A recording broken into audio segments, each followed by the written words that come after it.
जो नहीं मर सकते उनके ऊपर विजय प्राप्त करनी थी। कौन?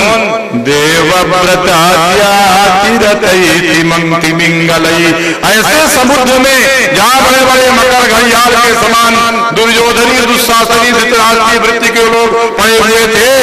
दुरत्ययं कौरव सैन्य सागरम।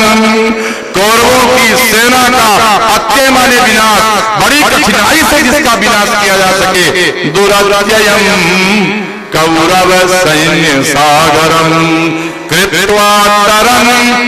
ऐसे समुद्र को वत्सपदम बछड़े के पैर रखने से जो स्थान घिरता है, बछड़े के खुर के समान, गाय के खुर के समान तैर गए। और कहा कि मेरा और एक निजी स्वार्थ है, हमारे पुरखे इनकी कृपा से, यदुवंशियों में जो पैदा हुए भगवान श्री कृष्ण की कृपा से यह सब प्राप्त किया। का मेरा निजी स्वार्थ क्या? द्रोणाचार्य का नाम आप लोगों ने सुना होगा, अश्वत्थामा का नाम हम लोगों ने सुना है। इसने कहा द्रोण्यस्त्र, द्रोण के पुत्र ने ब्रह्मास्त्र चला। द्रोण्यस्त्र विप्लोष्टमिदं मदंगम। मेरे शरीर को तो जला दिया था गर्भ में ही। द्रोणी के अस्त्र से विप्लुष्ट माने जला दिया गया है। इदम माने ये जो मेरा अंग से युक्त शरीर अंगी। कैसा था ये मेरा शरीर जिसको जलाया था? का ये बीज था। का किसका बीज था? का संतति का, फैलाने का। किसके फैलाने का? का संतान को फैलाने का, बढ़ाने का ये बीज था हमारा शरीर। तो का किसकी संतान को फैलाने का? कुरु पांडवानां संतान बीजम कुरु पांडवानां जुगो। तो इसको जब जला दिया तब क्या किया? जुगो, रक्षा किया। लुटलकार का प्रयोग किया कि रक्षा कर दिया। तो कैसे रक्षा किया? कुक्षिंगत, पेट में चले गए। रक्षा करने के लिए भगवान कहीं भी चले जाते हैं, तो भगवान ने रक्षा करने के अकारण प्रीति हो गई क्या? अकारण चले गए क्या? कुक्षिंगत। और इससे नहीं गए भगवान। आत्मचक्रः आत्महादितः चक्रः हस्ते येन शयातचक्रः। सुदर्शन चक्र युक्ता भगवान विष्णु, भगवान श्री कृष्ण। तो कहा कि ये तो यहाँ कहते हो कि चक्र है, और पहले अध्याय में जब वर्णन किया परीक्षित ने तो कहा कि गदा से हमारी रक्षा की है। यहाँ चक्र बोलते हो। अरे गदा को उसके सामने गर्भ में जाके ऐसे घुमाया भगवान ने, लगा कि चक्र आ गए। चक्र माने समय, चक्र माने जीवन का चक्र। उसको गदा से, गद माने रोग से हीन कर दिया, दूर कर दिया। इसलिए वो भगवान हमारे जीवन की रक्षा करने वाले भगवान। तो कहा ऐसे आगे क्या कह? नहीं, मातुश्च मे यहाँ शरणं गताया। मेरी माँ उनके शरण में गई थी। माँ अपने पुत्र के लिए भगवान के शरण में रोज सुबह शाम जाती है। मेरी माँ जिसके ऊपर भगवान की बात है वो शरण में गई, और शरण में जाने के बाद उसके गर्भ की भगवान ने रक्षा किया। वीर्याणि तस्याखिल देह भाजाम। ऐसे भगवान के पराक्रम को मैं सुनना चाहता हूँ। और पूछा, प्रश्नों की झड़ी लगा दी। रोहिण्यापोक्ता रामा शंकर सनातया। रोहिणी के लड़के बलदाऊ जी थे, और देवक्या का वो संबंधा देवकी के भी लड़के थे। एक आदमी दो का लड़का कैसे हो सकता है? दो के पेट से कैसे जन्म हो सकता? ये भी बताइए। कस्मान मुकुंदो भगवान, कहाँ से मुकुंद भगवान अपने पिता के घर को छोड़ करके ब्रज में गए? 4 साल गोकुल में रहे, 6 साल ब्रज में रहे, 14 साल मथुरा में रहे। ये सब लीला हमको बताओ। कवासम ज्ञाति साधन कृतवान साधकामपति। ब्रज में रहते हुए क्या किया? गोकुल में रहते हुए क्या किया? मधुपुरी मथुरा में रहते हुए क्या किया? कैसे कंस को मारा? सब कुछ विस्तार से सुनना चाहता हूँ। और कह दिया एतद अन्यच्च। जो बच गया हो पूछने से वो भी हमको बताया, जो पूछा नहीं हुई वो कृपा करके भी आप बता देना। कहा कि आपको लगता होगा कि मैं 4 दिन से न पानी पी रहा हूं, प्रायोपवेशन में बैठा हूं, न भोजन कर रहा हूं। तो भूख और प्यास से व्याकुल होगा, इसलिए साठ कर रहे हो। कहा नैषाति दूषा, भूख और प्यास बर्दाश्त नहीं होती।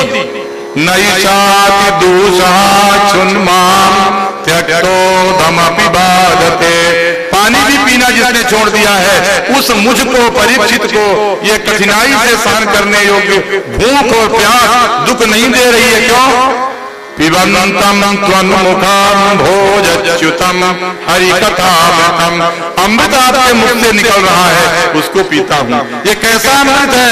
कहा कथा का अमृत है। ये किसकी कथा का अमृत है? कहा हरि कथा अमृत है। तो कहां से निकल रहा है? मुखच्युतम त्वन्मुखं भोजच्युतम, मुख रूपी कमल से निकलने वाला जो अमृत रूपी कथा है, कथा रूपी अमृत है, इसको पीता हूं तो मुझे लगता ही नहीं कि भूख क्या है, प्यास क्या है।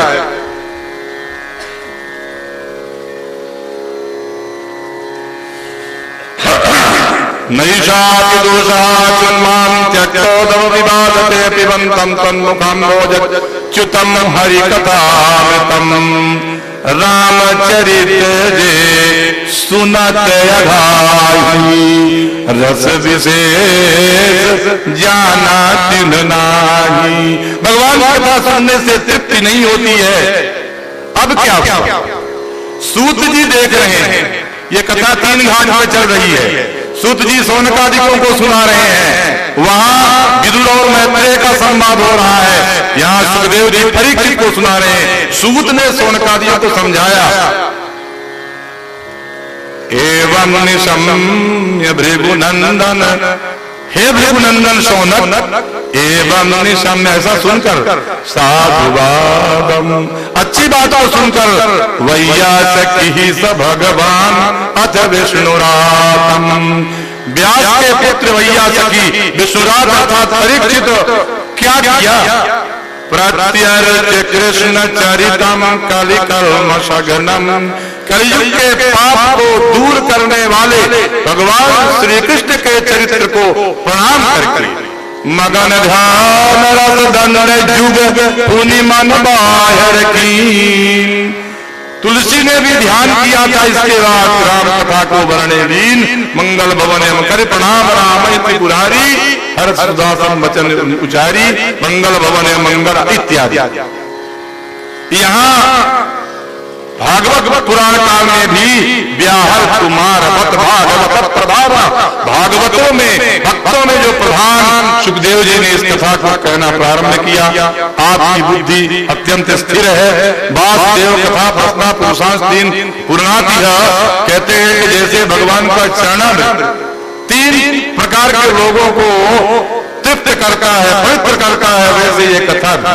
कथा सुन के जाओगे, पूछेगा कोई कहां से आए, कथा सुनने गए थे, उसको भी फल मिल जाएगा। जय गंगा माई करते हैं, छोटा हो या बड़ा हो, गंगा स्नान करके जब आता है तो बड़ा आदमी भी छोटे आदमी को जय गंगा माई कहता है। तत्पाद शरीरम, भगवान के चरण से निकली हुई गंगा को प्रणाम करके स्नान करके आने वाला जो व्यक्ति है, तीनों को स्नान करने वाला, वक्ता बोलने वाला और पूछने वाला, तीनों को पवित्र करता है। उसी प्रकार यह कथा वक्तारं पृच्छकं श्रोत्रेण तत्पाद सलिलम यथा, तीनों को पवित्र कर देती है। कथा सुनाया। धरती घमंडी राजाओं के भार से व्याकुल हो गई। धरती ने कहा कि हमको कोई भार नहीं होता, लेकिन द्रोही, झूठ बोलने वाला, अनाचारी बहुत वजन देता है। गौरभूतवासों की गाय बन गई। शंका करते हैं जब गाय बन गई धरती तो आदमी कहां चला गया? अरे गाय, धरती इस धरती माता की अधिष्ठाता देवता है, वो गाय बन करके गाय के रूप में गई। अश्रुमुखी, आंख से आंसू आ रही थी। जब तक करुणा नहीं होगी आपके हृदय में, तब तक करुणा निधि भगवान प्रकट नहीं होते। रुदंती करुणम विभो, भगवान को क्रंदंती करुणम विभो, क्रंदन करती हुई चिल्लाती हुई भगवान पाहि माम राम राघव राम राघव राम राघव, पाहि माम कृष्ण केशव कृष्ण केशव कृष्ण केशव, त्राहि माम, भगवान के शरण में गई। व्यसनम स्वबोचत, ब्रह्मा के पास गई, अपनी कथा सुनाया। ब्रह्मा ने सब समझा और कहा शंकर जी को भी साथ में ले लेते हैं।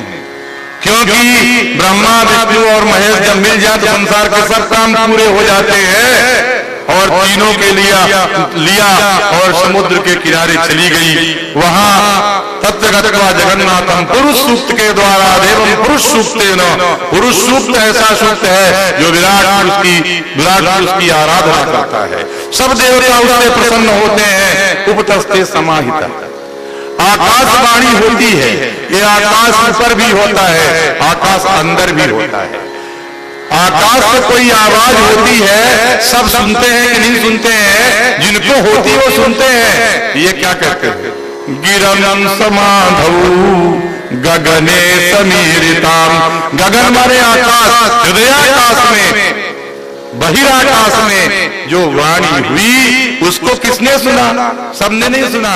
निशम्य वेदा ब्रह्मा ने सुना, पिताजी ने सुना। घर में शुभ और अशुभ क्या होने वाला है पिता को सबसे पहले मालूम होता है। ब्रह्मा सारे संसार का पिता है। निशम्य भेदा उनको सुनाया जो कभी बुढ़े नहीं होते। त्रिदशान उवाच अमरा निर्जरा देवा त्रिदशा दिवालया। तीन ही दशाएं जिनकी होती हैं, वृद्ध नहीं होते। उनको सुनाया। गाम पौरुषी में श्रृणुता मरा पुनः विधीयताम आसु तथैव मातिरम सुनाया।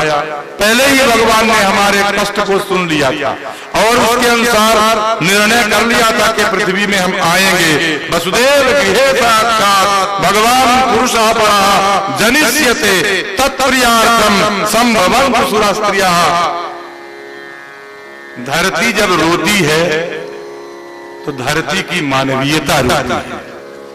धरती को जब कष्ट होता है तो धरती में रहने वाले सारे जीव पशु पक्षी सब रोते हैं। सबका कष्ट जब बढ़ता है तब धरती रोती है।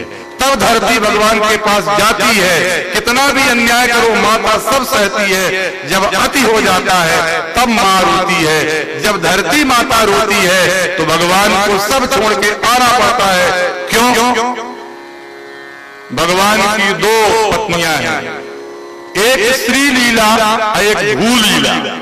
श्री लीला सदैव भगवान के पास रहती है और भू लीला छोड़ दी जाती है। जन जन में विद्यमान भगवान की रक्षा के लिए धरती माता भगवान की पत्नी के रूप में सबकी रक्षा करती है। जब भूदेवी भगवान को प्रणाम करती है रोते हुए तो भगवान क्षीर समुद्र को छोड़ देते हैं। उस लक्ष्मी को छोड़ करके, लक्ष्मी को श्री को छोड़ करके श्री की लीला से भू लीला में आते हैं।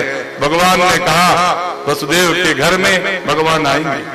काहे के लिए आएंगे? जनिष्यते तत्प्रियार्थम, पैदा होंगे, जन्म लेंगे उसके प्रिय के लिए। किसके प्रिय के लगे? बहुत अर्थ लगाते हैं पंडित। तत्प्रियार्थम तस्याः धरित्र्याः प्रियार्थम कल्याणार्थम। दूसरा अर्थ लगाते हैं वृंदावन वाले। तस्य प्रिया श्री राधा राधायाः प्रियार्थम कल्याणार्थम सुखार्थम रासार्थम जनिष्यते। तो उनके साथ उनके सुख के लिए आएंगे। तो कहा तुम लोग क्या कर रहे हो? संभवंतु सुरस्त्रिया। अरे देवता तुम अपनी पत्नियों के साथ जन्म लो। क्यों? भगवान की जो लीला होगी, माधुर्य लीला होगी, ऐश्वर्य लीला होगी।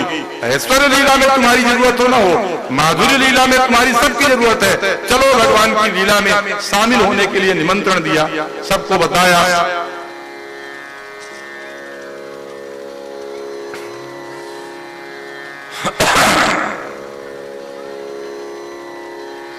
यह भी बताया कि वासुदेव भगवान की अनंत कला, हजार वदनों वाले, भाष्य करने वाले, ब्रह्मसूत्र के भाष्य का विस्तार करने वाले, संसार के तमाम जीवों को मोक्ष करने के लिए, मोक्ष प्राप्त करने के लिए, भक्त प्राप्त करने के लिए बीज मंत्र देने वाले शेषनाग भगवान इस बार बड़े भाई अग्रतो भक्ता देवो, बड़े भाई के रूप में आएंगे।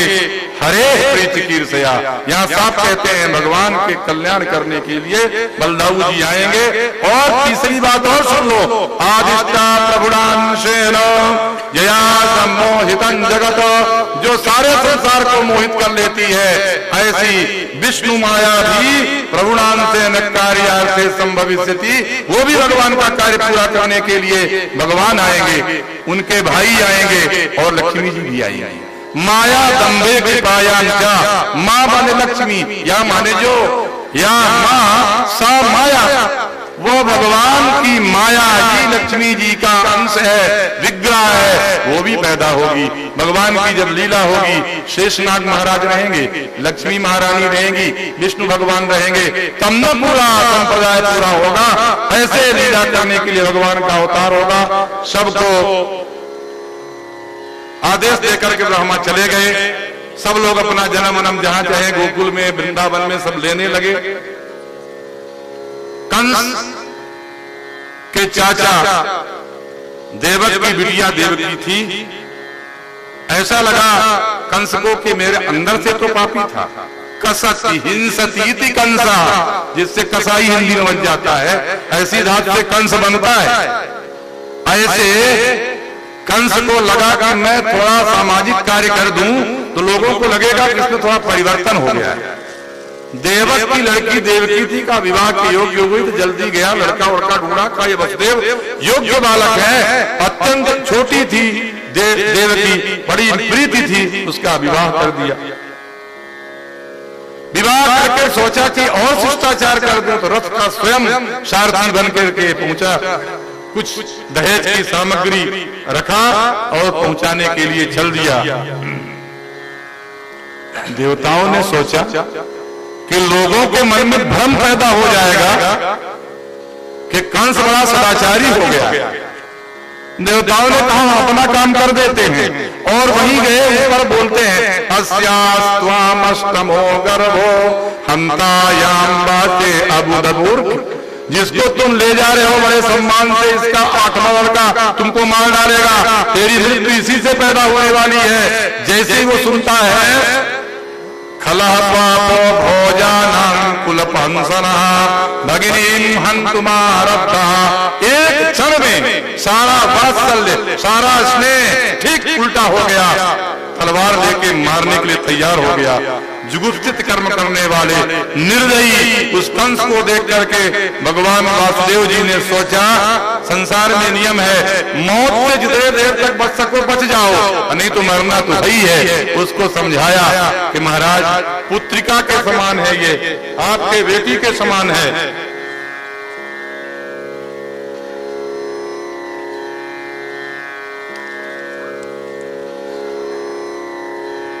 ये आपकी बेटी के समान है, इससे आपकी मृत्यु नहीं होगी, मृत्यु इसके बच्चों से होगी। उन बच्चों को जब पैदा होंगे मैं आपको सौंप दूंगा, और वे बच्चे जब आपको सौंप दूंगा आपकी जैसी इच्छा हो कर लेना। मेरे पास चिट्ठी आई है कि कुछ करने वाले हैं, शायद लोग चाहते हैं कि मदन मोहन जी करें कथा, तो मैं यथाशीघ्र, मुझे लगता है कि यहीं से आप कह सकते हो, कोई योजना इनकी होगी वो करेंगे।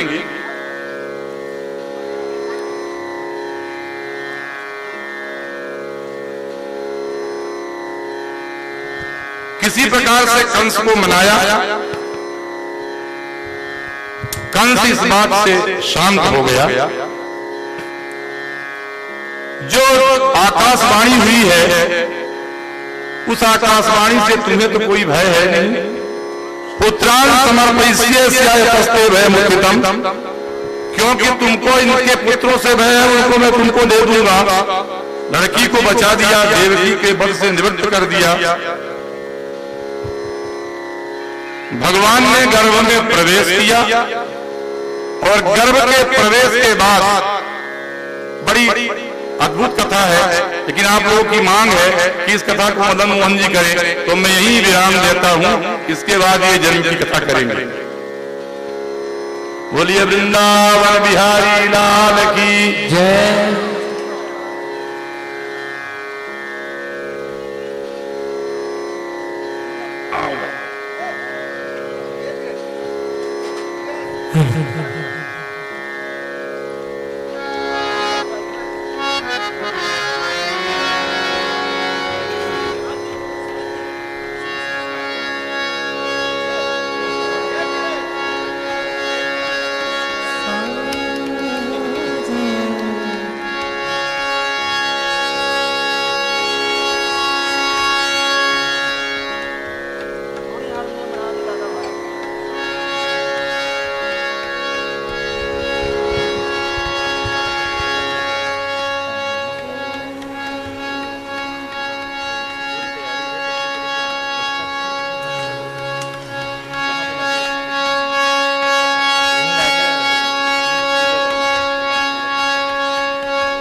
वसुदेव ग्रही साक्षात् वसुदेव ग्रही साक्षात् भगवान् पुरुषः परः जनस्य तुष्टप्रियार्थम् संभवन्तो सुरस्त्रियः। परीक्षित जी को सुखदेव जी चंद्रवंश की कथा का विस्तार करते हुए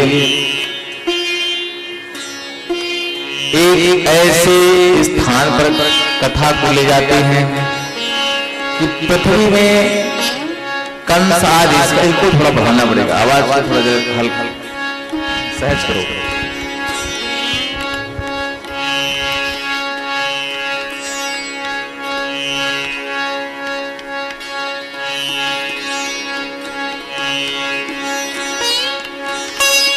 कथा को ऐसी जगह पर ले जाते हैं कि पृथ्वी में कंस आदि जो दैत्य लोग हैं, बघासुर हैं, अकासुर हैं, तृणावर्त आदि हैं, इनके आश्रय वृत्ति के कारण से पृथ्वी को बहुत ज्यादा कष्ट हो रहा है।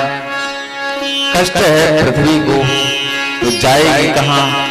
ब्रह्मा बाबा के पास गई। ब्रह्मा बाबा से अपनी सारी व्यथा कथा बताती हुई पृथ्वी सारी बातों को रखती है। अंततः ब्रह्मा बाबा ये कहती हैं कि समस्या का समाधान साक्षात नारायण भगवान के पास है। नारायण भगवान के पास पहुंचे हुए ब्रह्मादि जितने भी देवता और साथ में पृथ्वी जो गाय के रूप को धारण करके गई थी, ब्रह्मादि देवता भगवान नारायण के पुरुष सुख से प्रार्थना करते हैं। प्रार्थना चल ही रही है कि इधर ब्रह्मा बाबा ने भगवान के पास प्रार्थना करते करते अंततः बैठ करके ध्यान की स्थिति में पहुंचते हैं। आकाशवाणी होती है, सुनाई देती है उनको कि आप लोग जाओ, जितने भी देवता आदि हो सब पूरे ब्रजमंडल में ब्रजवासियों के यहाँ किसी न किसी रूप में जन्म लो। मैं समय आने पर वासुदेव ग्रही साक्षात भगवान पुरुषः परः, वासुदेव जी के यहाँ देवकी के गर्भ से मैं स्वयं आऊंगा। ये भी यहाँ हुआ। कंस मथुरा का राजा बन गया। इसकी पहली शिकार इसके पिता मथुरा की गद्दी पर आसीन थे। वह अपने पिता को गद्दी से च्युत कर देता है, मार कर धक्का देकर के उनको गद्दी से बाहर कर देता है। गद्दी से बाहर गया हुआ जो कंस के पिताजी हैं, इसके कारण से कंस के इस कुकृत्य के कारण से उसकी संसार में निंदा होना प्रारंभ हो गई। अब वह निंदा को प्रशंसा में बदलना चाहता है। तो उसकी एक बहन देवकी थी, तो वह यह सोचता है कि यह बहुत अच्छा मौका है, मैं देवकी का विवाह संपन्न कर और ये होने वाली निंदा को प्रशंसा में बदल सकता हूँ। ये बहुत अच्छा मौका है। विवाह करता है, रथ में बैठाता है और रथ में बैठा करके ले जाता है उनके ससुराल में छोड़ने के लिए। समस्त देवता लोग जो भगवान के पास इन दैत्यों के द्वारा होने वाले दुराचार कृत्य को नहीं सह पा रहे थे और उसके समाधान के लिए गए हुए थे।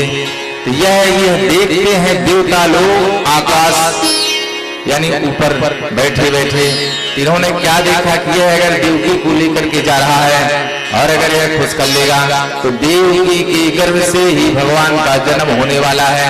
तो अगर देवकी के पक्ष में हो जाएगी तो हम सब लोगों का बना बनाया जो खेल है यह समाप्त हो जाएगा। तो देवता लोग आकाश में बैठे बैठे घोषणा कर देते हैं, अस्यास्तामष्टमो गर्भो हंतायाम बहसी बुधैम। ऐ मूर्ख, जिसको तू रथ में बैठा करके ले जा रहा है उसकी 8वीं संतान तेरी मृत्यु का कारण बनेगी। ऐसा देवता लोग घोषणा करते हैं। और घोषणा सुनने के साथ ही चूंकि दुष्ट मनोवृत्ति का है ना, तो खल प्रीति जथा चिर नाही, दानी दमक रही घन माही। ये जो दुष्ट लोग होते हैं इनका मैत्री भाव बहुत देर तक नहीं ठहरता, बहुत दिनों तक नहीं चल पाता। इसीलिए अगर मित्रता करनी हो तो अच्छे व्यक्ति की खोज कर अच्छे व्यक्ति से मेल मिलाकर मित्रता करनी चाहिए। दुष्ट व्यक्ति से कभी भी मित्रता का भाव नहीं बनाना चाहिए। अंततः जैसी आकाशवाणी उसको सुनाई देती है वही रथ को रोकता है। और भगनी नंद खड़ग पारी कचे ग्रही है। खड़ग पारी कचे ग्रही, वह कंस जो रथ में बैठाकर अपने बहन की विदाई करने जा रहा था, अंततः रथ को रोकता है, तलवार निकालता है और कचे ग्रही उसकी चोटी को पकड़ लेता है। चोटी को पकड़ करके रथ से नीचे लाता है और तलवार के द्वारा उसके सिर को काटना चाहता है। उसी समय वसुदेव को लगता है, यह लगता है मार ही जाएगा, मार डालेंगे अदिति को।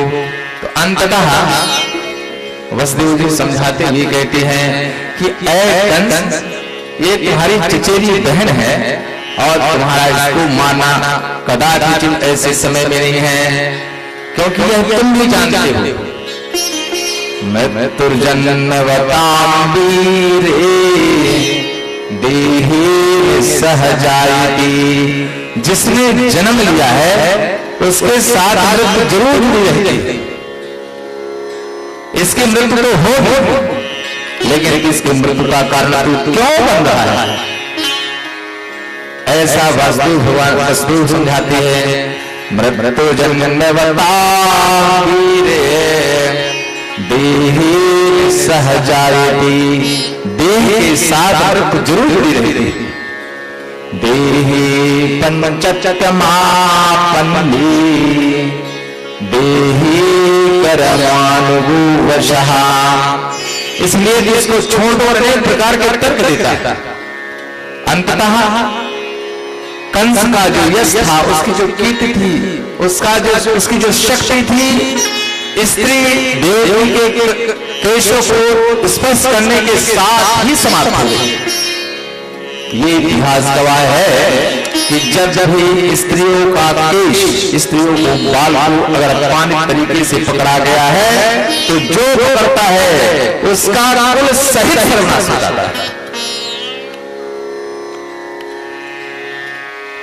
कौरवों की भरी सभा पर जुए की हार में जब अंततः द्रौपदी को निर्वस्त्र करने के लिए लाया जा रहा है, उस समय दुशासन द्रौपदी जी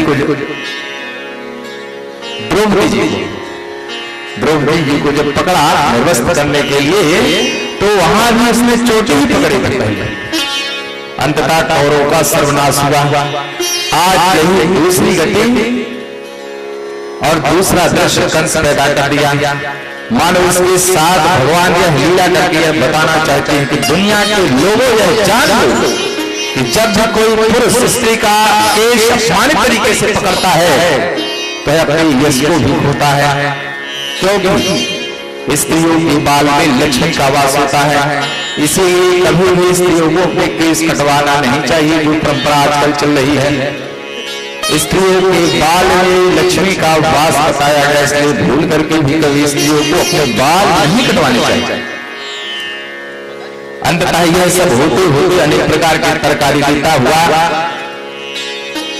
वसुदेव जी कंस को ये कहते हैं कि उसको मारने से बचा दे। मैं एक शर्त रखता हूं तेरे सामने कि इसकी जो भी संतान होगी मैं तुम्हें सौंपता चला जाऊंगा, और जो 8वीं संतान आएगी अस्यास्तामष्टभू गर्भू हंतायाम बहसी बुधैन, 8वीं संतान भी आएगी और जो तुमको करना होगा तुम करते रहेगा। मैं तुम्हारी इनकी सारी संतानों को तुमको समर्पित करता चला जाऊंगा। ऐसा वसुदेव जी ने कहा। इस शब्द के आधार पर कंस मारने से छोड़ता है। लाता है वापस मथुरा, और मथुरा के कारागृह जेल पर दोनों को डाल देता है, वसुदेव और देवकी दोनों को। पहली संतान पैदा हुई शर्त के आधार पर वसुदेव जी कंस के पास उस पैदा हुई संतान को लेकर के जाती है, हाथ में पकड़ता है और मारने के लिए जैसे जमीन में पटकना चाहता है, वैसे उसके मन में विचार आ जाता है यह जो वसुदेव है यह बहुत सत्यवादी है, यह अपने वचन को पूरा करता है। तो यह जैसे भाव आता है तो उसके पटकने का भाव ही समाप्त होता है, और ये कंस कहता है कि वसुदेव जान गया कि वास्तव में सत्यवादी है, तुम इसको लेके जा, मुझे तुम्हें पहले दूसरी और सातवीं संतान तक नहीं चाहिए, तो ईमानदारी से आठवीं संतान मुझे दे जाना। ऐसा कहता हुआ वह पहली संतान को वापस करता है। भगवान को भी लगता है कि जब तक यह शिशु हत्या नहीं करेगा, शिशु हत्या जघन्य अपराध, गर्भ हत्या, शिशु हत्या, यह जघन्य अपराध के अंतर्गत आती है। तो भगवान को यह लगा कि यह शिशु हत्या करेगा नहीं और इसका पाप का खड़ा जो है भरेगा नहीं, तो मैं जो लीला करना चाहता हूं यह लीला अधूरी रह जाएगी। इसलिए भगवान की पीड़ा से ही नारद कंस के दरबार पर पहुंचती है। नारद बाबा एक कमल का फूल लिए रहते हैं, तो उस कमल के फूल के माध्यम से समझाना चाहते हैं कि तुम कहीं से भी जाओ, 8वें भगड़ी वहीं पर आएगी। इसके बाद 7-8 लकीरों को खींचती है, पहले यहाँ से लेके 8वां और 8वीं को शुरू करते करते पहली ये पड़ गई ना, कोई भी संतान आदमी हो सकती है। कंस तो मूर्खन बता हुआ है, समझ जाता है कि ये वास्तव में नारद जी जो कह रहे हैं यह सत्य है।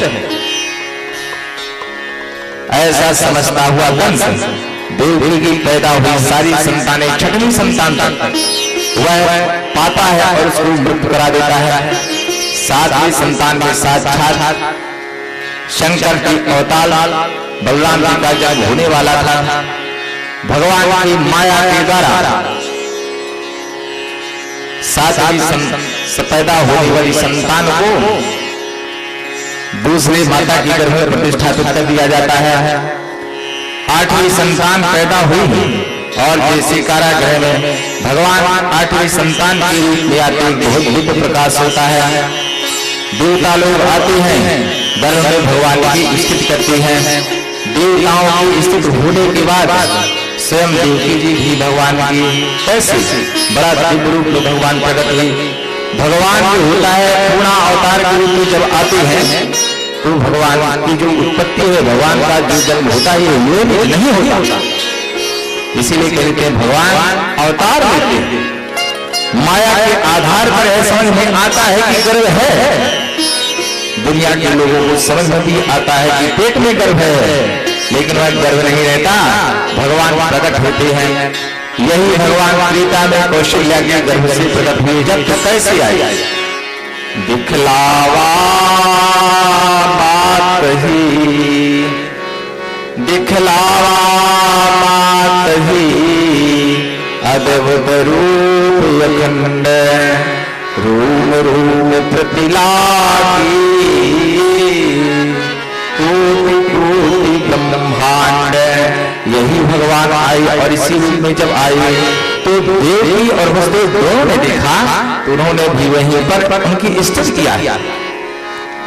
तमद्भुतम बालकमम्बुजीक्षणम्, तमद्भुतम बालकमम्बुजीक्षणम्, चतुर्भुजं शंखगदायुधायुधम्, सेवस्य लक्ष्यं गलशोभितौस्तुभम्, पीताम्बरं सांद्रपयूरसौभृदम्। भगवान चतुर्भुज रूप लेकर के शंख चक्र गदा आदि जिनके आयुध उनको लेकर के उनको साथ में उन सारे आयुधों से विभूषित भगवान कारागृह में कंस के प्रकटित होते हैं। देवकी जी स्थित करती हैं, भगवान छोटे बन जाते हैं।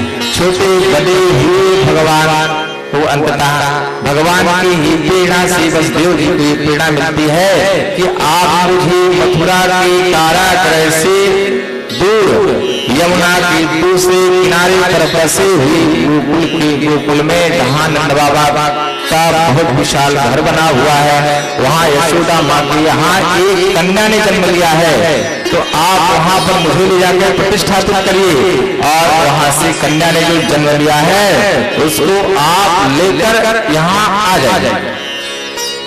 इतनी लीला तक कंस को पता नहीं चला कि कोई इतनी बड़ी लीला हो गई। मथुरा के कारागृह में अंततः वसुदेव जी यहाँ आते हैं, जो जैसी स्थिति में थे साला सब कुछ वैसे हो जाता है, कारागृह के दरवाजे बंद हो जाते हैं, देवकी और वसुदेव जंजीरों से पुनः जकड़े जाते हैं। कंस को पता चलता है कि जन्म ले लिया। कंस यहाँ आता है और नंद बाबा के यहाँ भगवान का जन्म हुआ है। नंद बाबा की हर चौथी अवस्था आई है, किसी प्रकार की संतान अभी तक नहीं हो पाई थी, तो नंद बाबा वैसे भी अपने जीवन को धिक्कार रहे थे। दिग्जीवितम प्रजाहीनम भग्रहम च प्रजाम्बिना, तो बिना बच्चे का घर जहाँ जन्म हुआ तो उनको भी प्रसन्नता हुई, वहाँ जन्मोत्सव मनाया गया, ब्राह्मणों को बुलाया गया, षष्ठीवाचन कराया गया, बधाइयों के गीत ही बोले वृंदावन लाल की जय।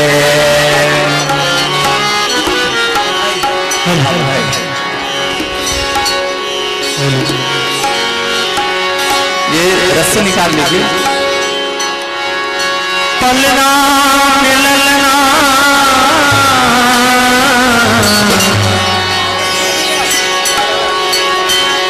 पलना मिलना झूलावे यशोदा, पलना मिलना झूलावे, अरे पलना मिलना झूलावे यशोदा भैया, पलना मिलना पलना मिलना झूलावे यशोदा भैया, पलना मिलना पलना मिलना झूलावे यशोदा भैया, पलना मिलना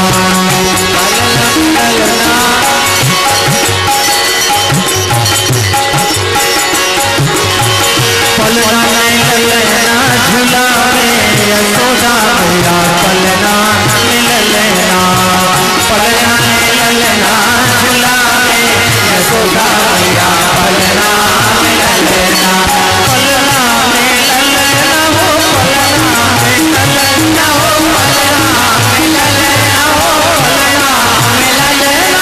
पलना मिलना झूलावे यशोदा भैया, पलना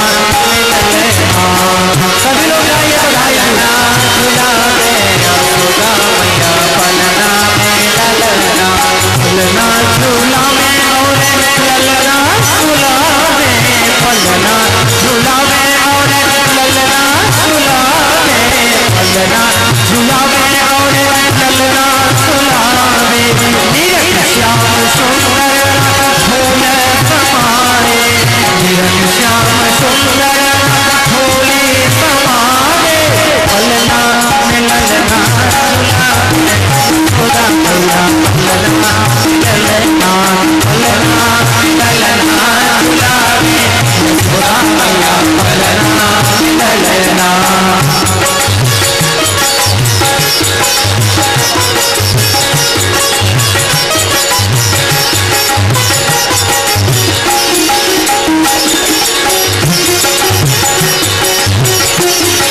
लाला उठावे दोनों गोदी खिलावे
आग्रह के साथ कथा का आज यही विश्राम है।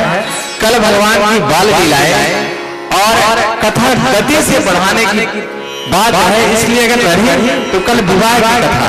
मेरा कहने का मतलब ये है आप लोगों से निवेदन करने का कि हमारे मंच में एक एक बात तय रहती है। हम लोगों को जयकारा भी हम लोगों के तय रहते हैं। हम जयकारा बुलाने वाले तो पूछते चलो बताओ कैसा बोलोगे, जरा उसको कैसे बोलोगे। इसलिए यहाँ के शास्त्री जी को हमने कहा था कि आप अधर्म का नाश हो, आप मेरे कथा पंडाल पे मत बुलवाइए। हम कभी भी अधर्म का नाश हो कहीं नहीं बुलाने देते।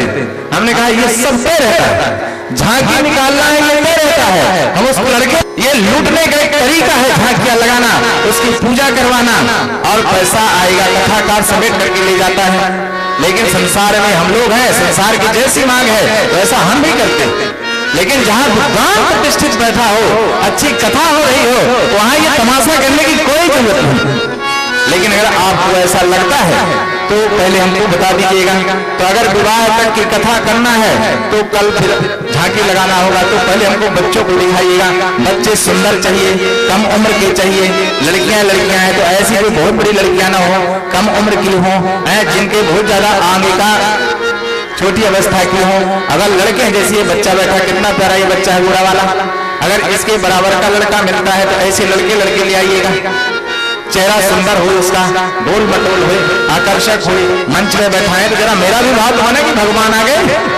महाराज हमारा ऐसा भाव नहीं बनता, हम भी तो जरा उसको देख करके लगे कि भगवान आ गए।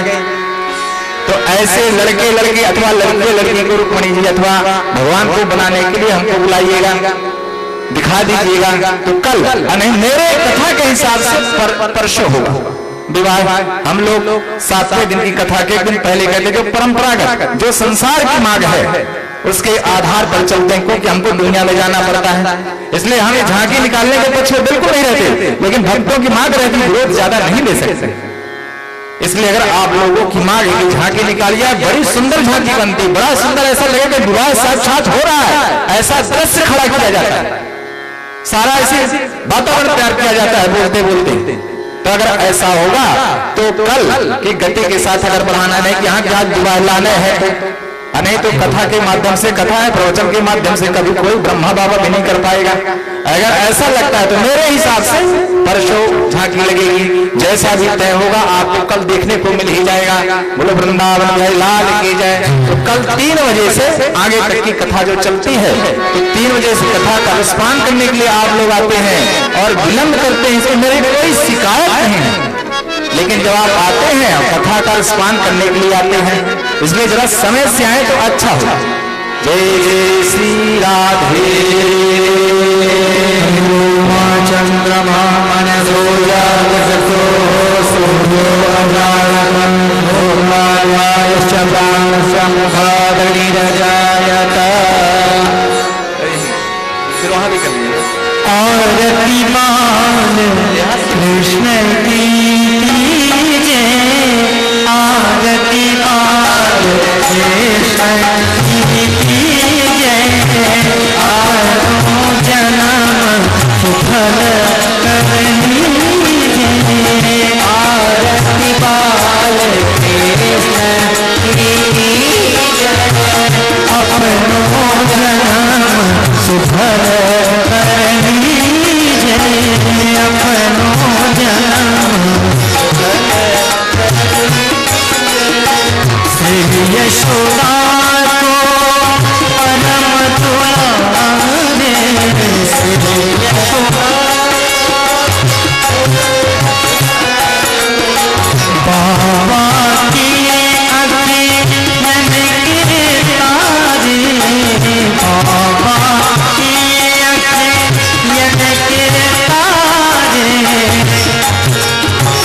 बाबा की अखियन के तारे।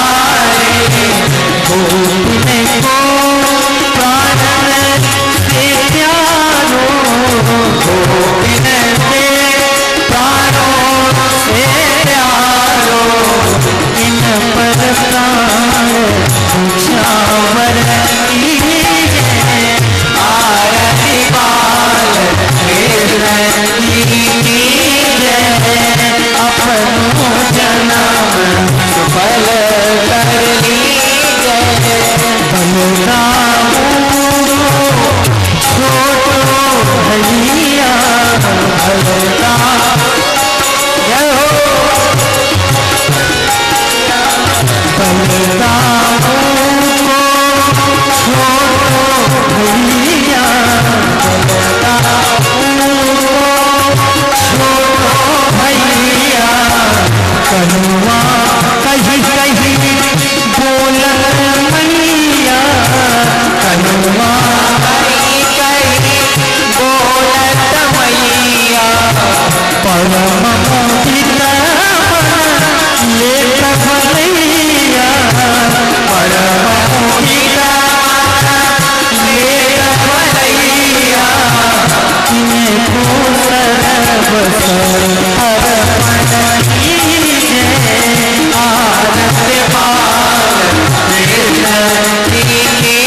श्री राधा कुमार कन्हैया श्री राधा कुमार कन्हैया भजन को नव नीत खवैया भजन को नव नीत खवैया देखत ही मन लेख चुनैया देखत ही लेख चुनैया यह छवि ने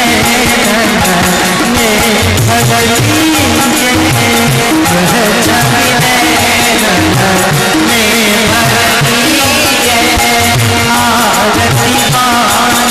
आरती मान कृष्ण की आरती पाल कृष्ण की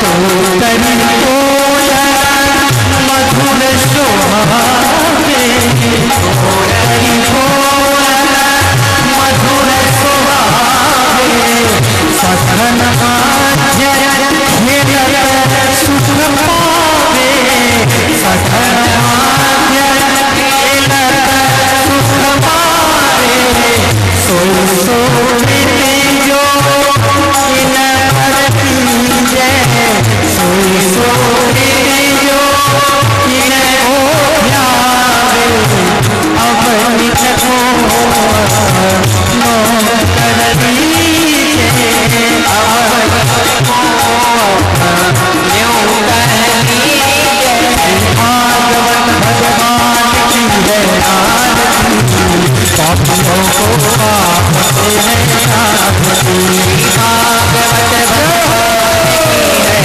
आरती पापियों को पापते हैं आरती पापियों पापते हैं आरती पापियों पापते हैं आरती पापियों पापते हैं आरती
जलीनशीतलीकरणं पुष्पैरेवाधूतं आराधकज्ञं मन्त्रपुष्पाञ्जलिं हरिः ॐ मा जगन्नाथजनमयजन्दरेय सामवेदवाणी भगवन्याशरणः देवनानं महिमानः सजन्तप्रपूर्वे साध्याः शान्तिदेवाः हरिः ॐ एकदन्ताय धीमहि वक्रतुण्डाय धीमहि तन्नो दन्तिं प्रचोदयात् हरिः ॐ महालक्ष्मी च विद्महे विष्णुपत्नी च धीमहि तन्नो लक्ष्मीः प्रचोदयात् हरिः ॐ नारायणाय विद्महे वासुदेवाय धीमहि तन्नो विष्णुः प्रचोदयात् हरिः ॐ तत्पुरुषाय विद्महे महादेवाय धीमहि तन्नो रुद्रः प्रचोदयात् सेवन्ति कामकुलचम्पकपाटलाभे पूर्णाय जातकरति नरसाय भूष्वै बिलवाप्रभागतुलसी तलमञ्जरीभिः पापूजयामि जगदीश्वरते प्रसीद नानाश्वन्निपुष्पाणि तथा कालो भवानि च पुष्पाञ्जलिर्मया दत्तं गृहाण परमेश्वरः श्रीगुणाय नमः मन्त्रपुष्पाञ्जलिं समर्पयामि वृन्दावन विलाल की जय गुरुदेव भगवान की जय श्री राम बरसाने वाली की जय जय जय श्री राधे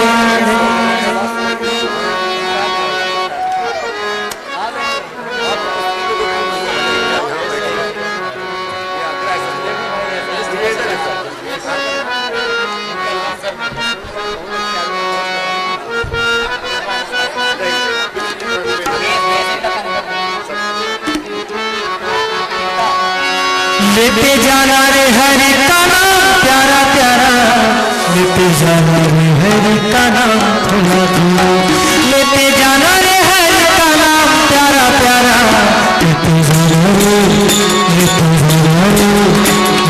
जाना रे प्रभु का नाम थोड़ा थोड़ा लेते जाना रे हरि का नाम प्यारा प्यारा लेते जाना रे प्रभु का नाम थोड़ा थोड़ा नाम प्यारा प्यारा हमारे प्रभु का नाम थोड़ा थोड़ा लेते जाना रे लेते जाना रे लेते जाना रे लेते जाना रे लेते जाना रे लेते जाना रे लेते जाना रे हर का नाम लेते जाना रे हर का नाम थोड़ा थोड़ा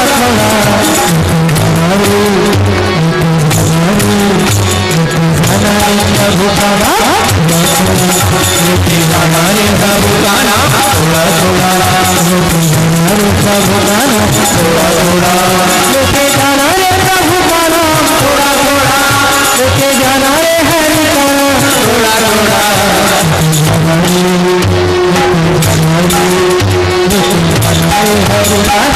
थोड़ा थोड़ा लेते जाना रे प्रभु का नाम थोड़ा थोड़ा लेते जाना रे हरि का नाम थोड़ा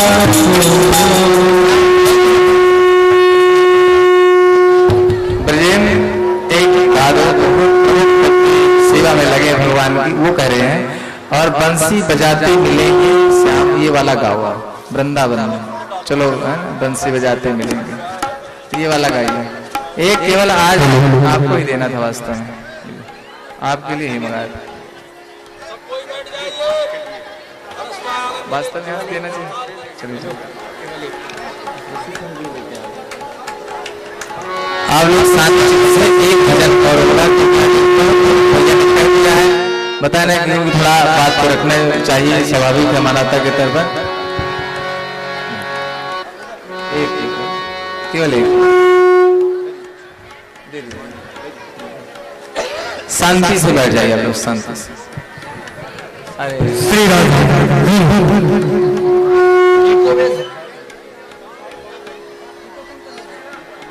एकदम शांति से बैठ जाइए। आप अपना काम चालू करो, इससे अपने आप शांत हो जाएंगे।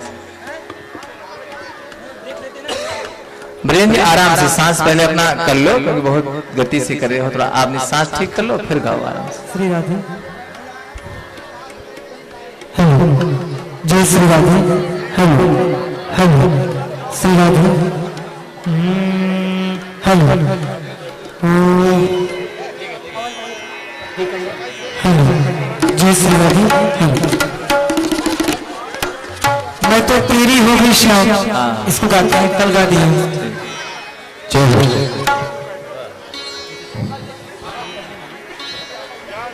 वृंदावन से संबंधित गाना है। सभी लोग शांति बना लीजिए, तभी स्वर लग पाएगा मेरा।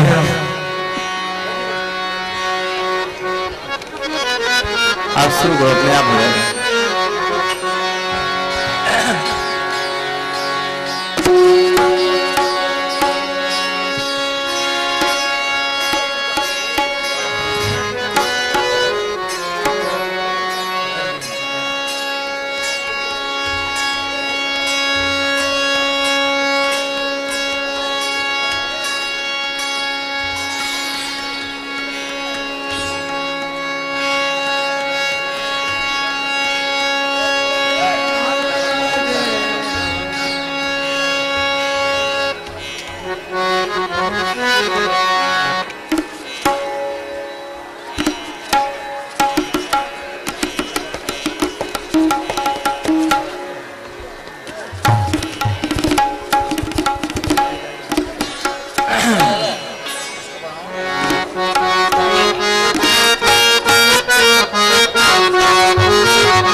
महारानी लागे मन तारो तारो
मन का उतारो जमुना जी रूपानी राधे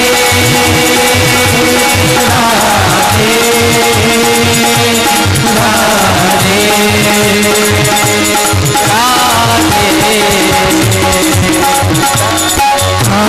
नित मुरली में तेरे सुरे बारंबार राधा नित मुरली में तेरे सुरे बारंबार राधा नित मुरली में तेरे सुरे बारंबार राधा नित मुरली में तेरे सुरे बारंबार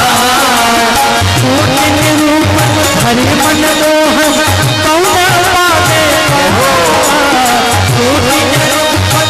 मन मोहन कौन पावे रूप छबेली पर रानी लागे पर रानी लागे मन पावे राधे राधे राधे राधे राधे राधे राधे राधे राधे गोविंद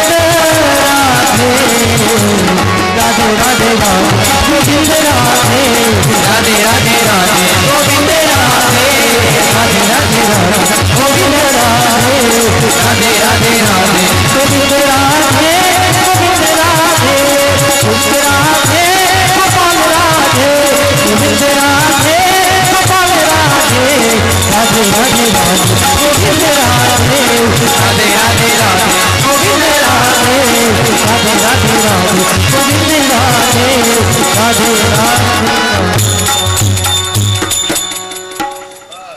मेरे को भी चुप प्राण है सांस लेता नहीं कहाँ से गा आवाज नहीं सुनाई दे रही है।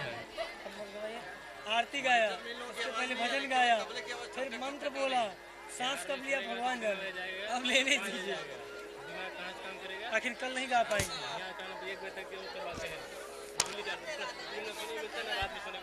बहुत मेहनत कर रहे हैं दीदी, सांस लेने का समय नहीं है। कब लिया बताइए? आधा 1 घंटा गाया ना अकेले। आप लोग सुनते ही नहीं, क्या करो? कोई हमारे साथ गा ही नहीं सकता। बिल्कुल हारमोनियम ले लीजिए, हारमोनियम ले लीजिए, फिर हम आएंगे आपके घर। नहीं आप मतलब हर बार हम हारमोनियम लेके थोड़ी आएंगे।